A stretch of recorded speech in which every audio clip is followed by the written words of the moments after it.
делаешь?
А?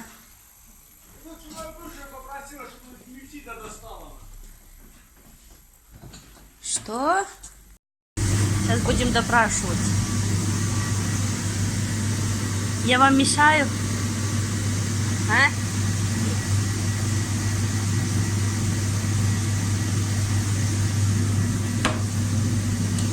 А зачем ты это снял? Да?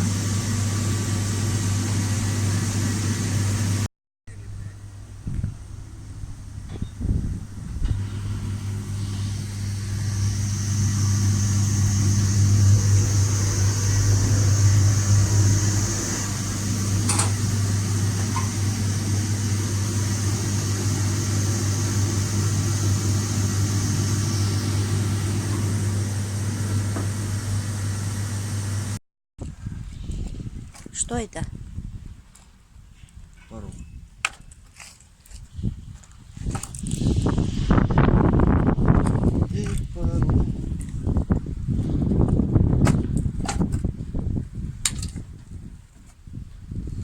Порог Лануса.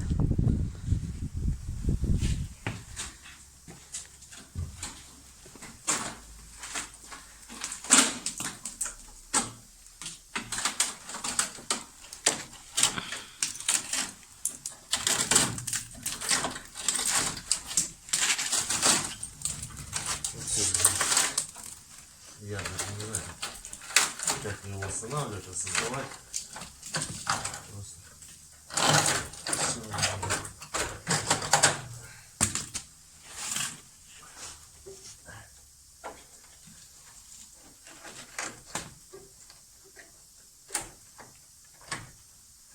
Это кусочек крыла переднего.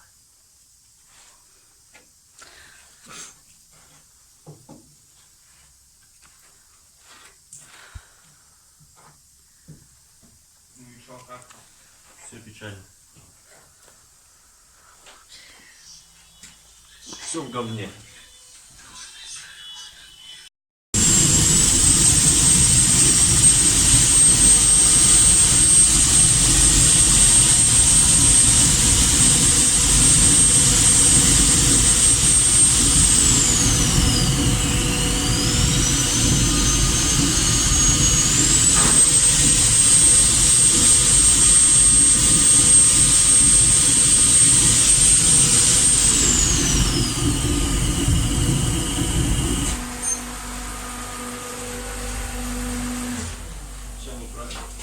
Настроим или? Жесть. Да, настраивать ее по-любому надо.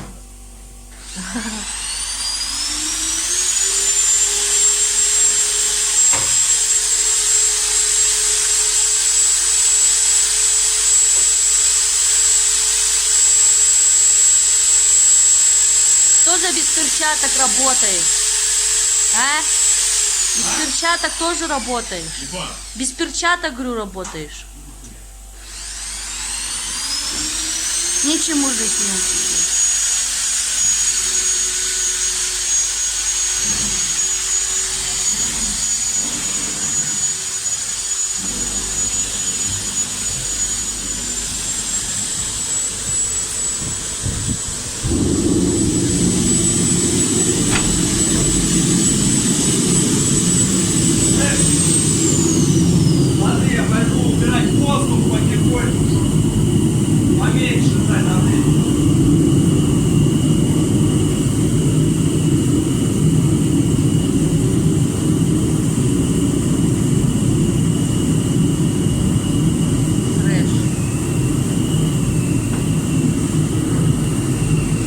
Смотри, она алая.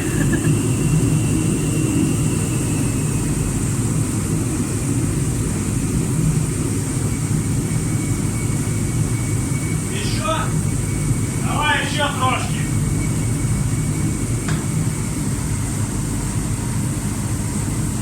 Все, хватит. Как до ума.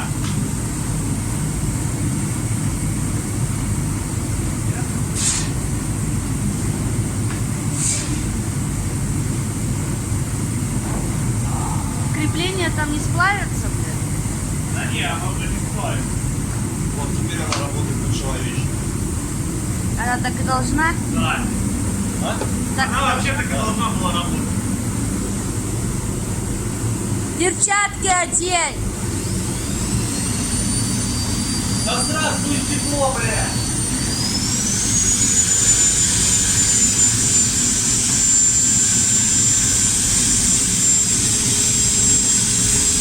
Ты бы ее откатил вон туда подальше, чтобы она весь гараж... Ее еще собрать там. До конца.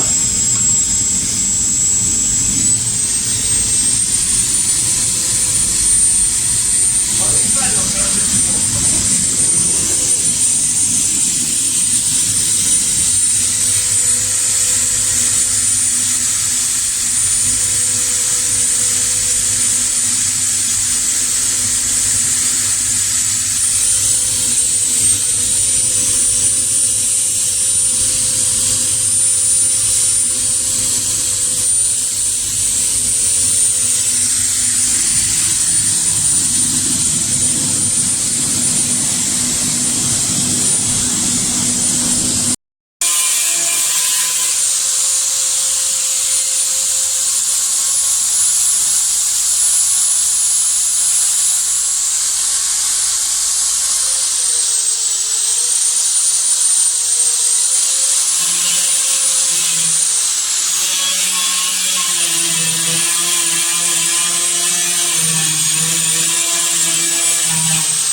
Какая крутая арка!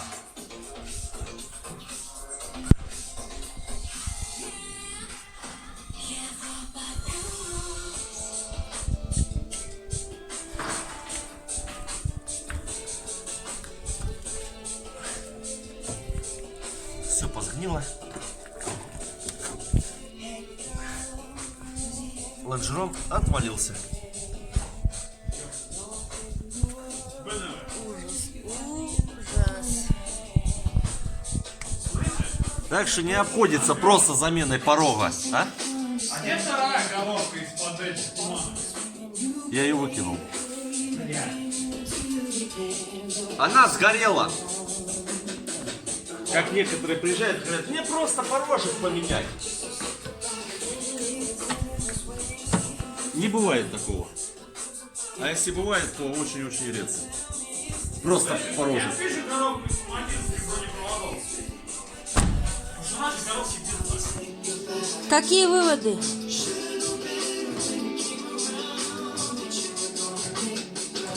Без комментариев.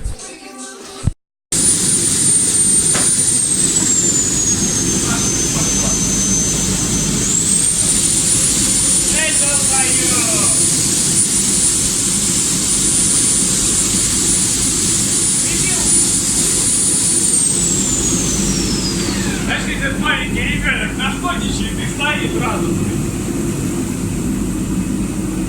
Оу!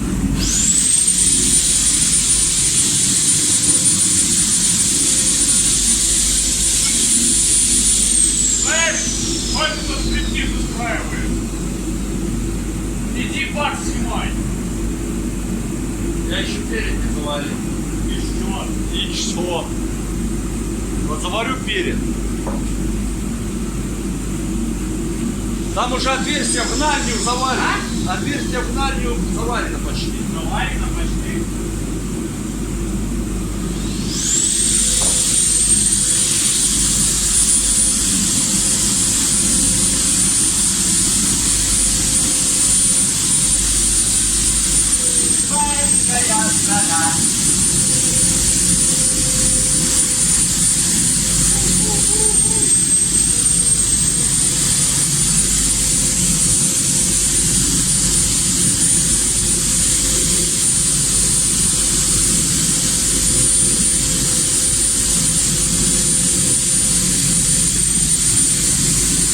Я тебя сейчас убью.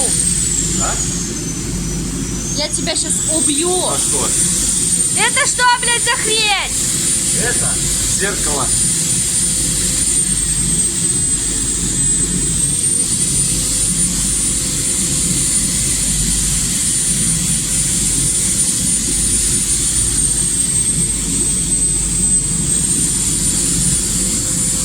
Их? Маленькая страна.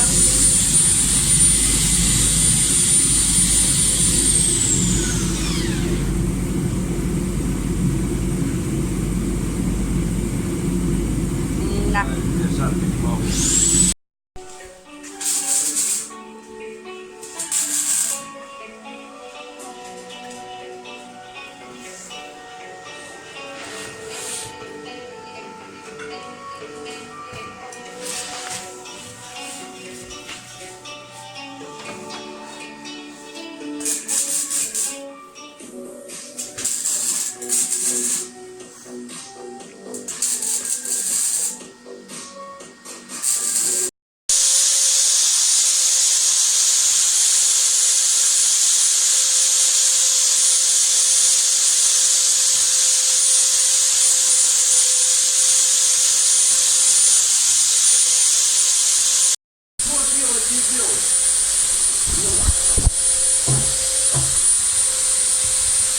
Ладно.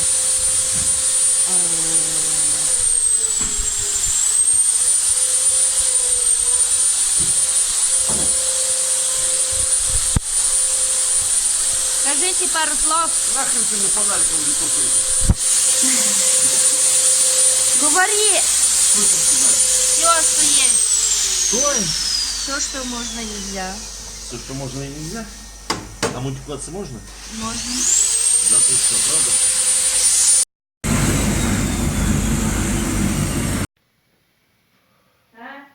Где? Нормально тут. Тут загнили трубки. А там бензина нет. Нет.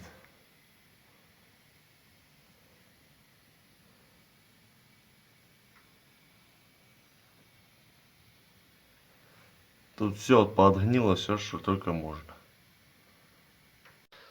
Ланос вырезали арку, как уже говорили, внутреннюю часть.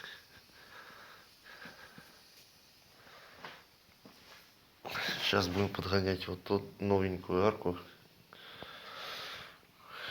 Будем приваривать. Саша коробку собрал. Почти осталась 5-я, 6-я передача.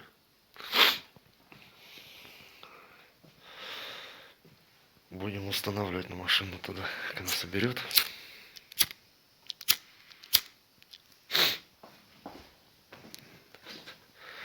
А мы сейчас будем вкатывать арочку.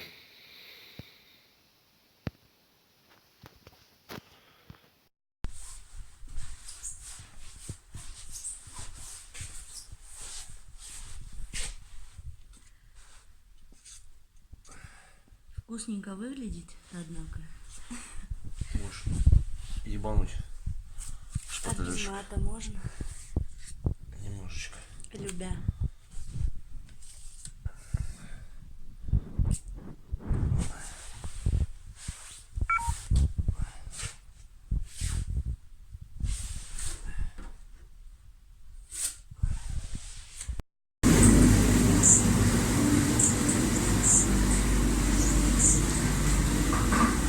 Я за тобой блюдю.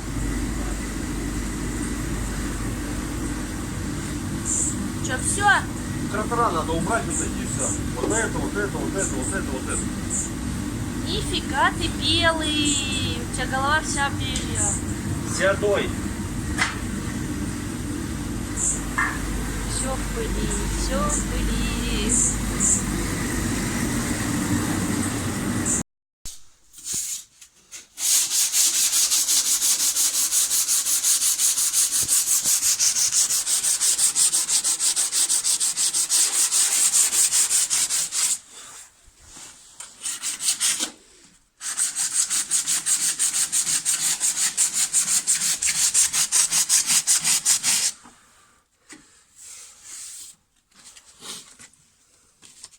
Муку надо? А? Надо муку тебе?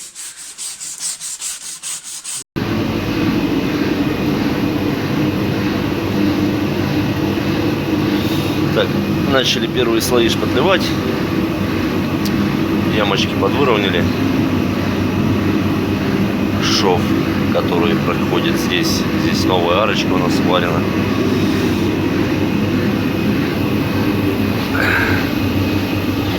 Сейчас кратеры последние заделаем.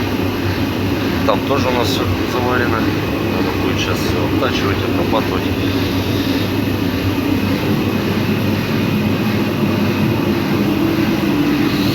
Дедушка у нас противный попался.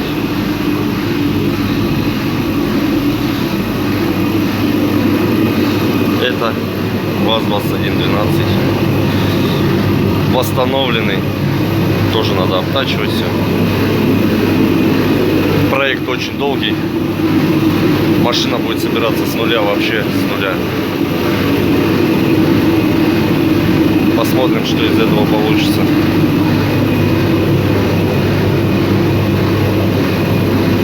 Все сгнило. Машина очень долго стояла.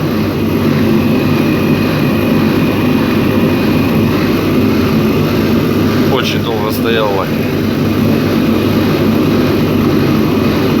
Никто не позаботился. Просто тупо под деревом кинули. Но попробуем ей дать новую жизнь. Двигатель будет перебираться на ней. Трубки тормозные, топливные. Вакуумирование бака. Все это будет стоять новое. В принципе, она вся переварена, осталось обточить.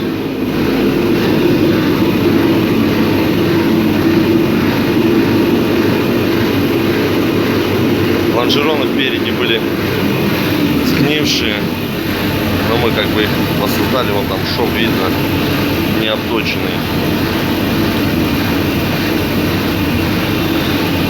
Тоже будем обтачивать все.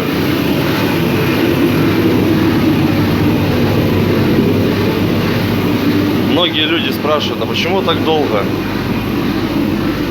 Даже вот этот дедушка. Объясняю, почему так долго. Дедушка приехал с заменой порога.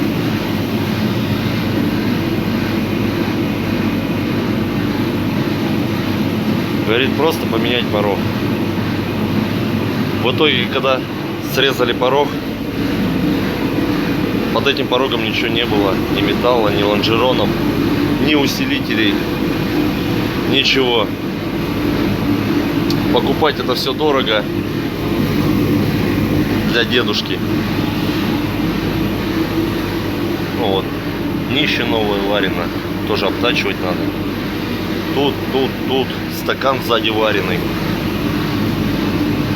Ну и это все делалось своими руками. Лонжероны выгибались с профилей. Это все время занимает, потому что каждый миллиметр, шаг лево, шаг вправо, неправильно приваренные кронштейны, машина начинает терять геометрию, потому что лонжероны — это несущая часть автомобиля. И многие люди это не понимают, они думают, что раз там порог поменять, там днище поменять, это 2 дня работы, что тут такого? Нет. Это не было никогда так и не будет. Потому что когда человек это все своими руками гнет и выгибает, это очень много времени, затрат времени очень много. Да, вы экономите в деньгах, но во времени вы ничего не сэкономите. Ежели вы купите готовый металл на эту машину, и то не факт, что вы купите хороший металл, так как у нас сейчас идут штампы, на него смотришь и плакать хочется, приходится самому дальше дорабатывать.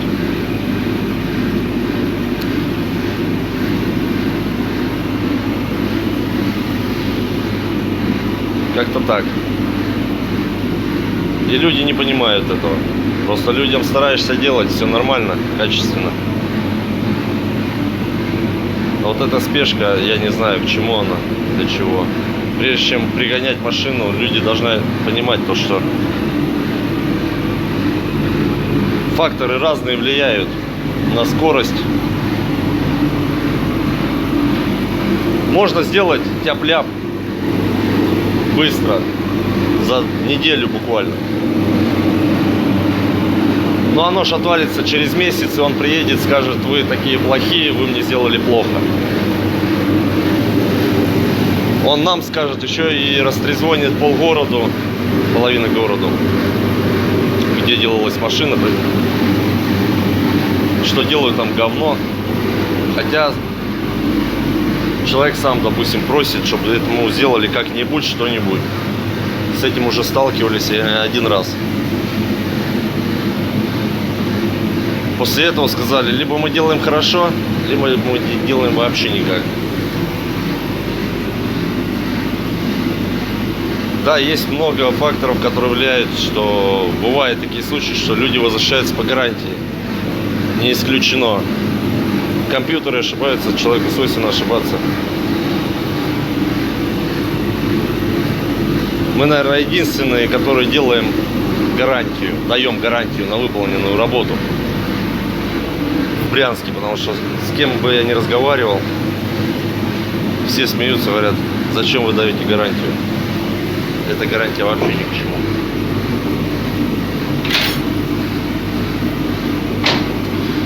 Объясняю, почему дается гарантия.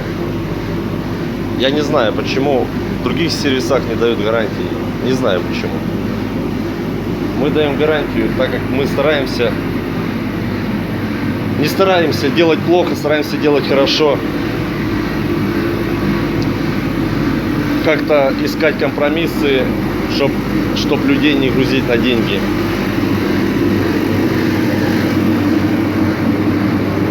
Делать это все нормально, качественно. Бывает такое, что попадается некачественный материал. Расходный материал некачественный попадается, допустим. Из-за этого бывает много нюансов. Где-то подтекает что-то, где-то что-то капает. Но мы устраняем это, то есть за бесплатно устраняем. Максимум, что мы можем взять, это на расходный материал. Так как за расходный материал мы не несем ответственности. Мы его не производим. Загрунтовали дверь. Замыли.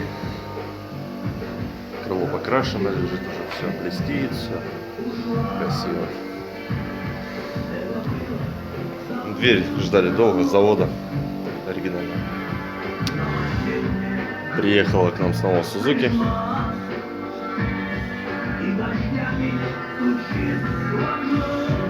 Будем сейчас смотреть, разбираться, почему мотор при работе на холостых начал подстукивать. Первую причину нашли. Человек ездил в L-сервис менять масло. Поменял масло, поехал в Москву. По дороге отстрелил фильтр масляный. Выгнало все масло с движка.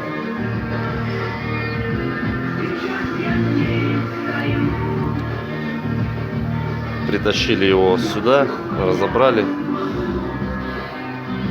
Пока первое, то, что мы увидели, висит цепь. Непонятно почему, что могло произойти. Сейчас снимем крышку, посмотрим.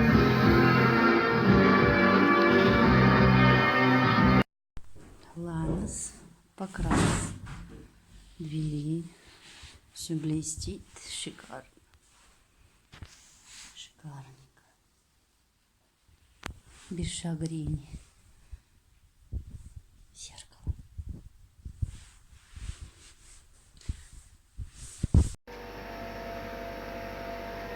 Начался покрас Ланоса.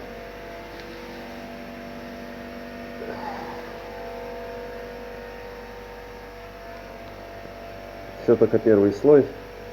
База.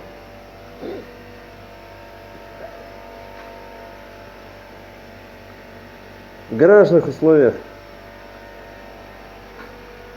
пыль, которая летает, это от краски.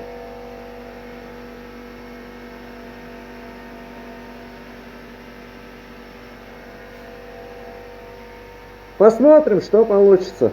Вот и все.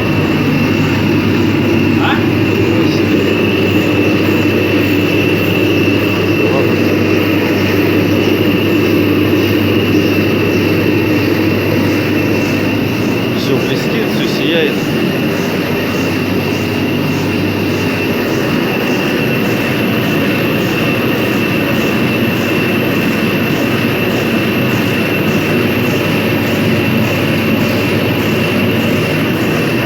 Все отлично. Будем собирать.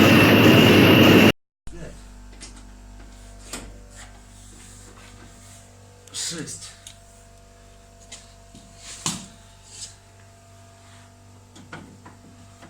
Последние штришки, да? Последние еще трубки ставим, блядь.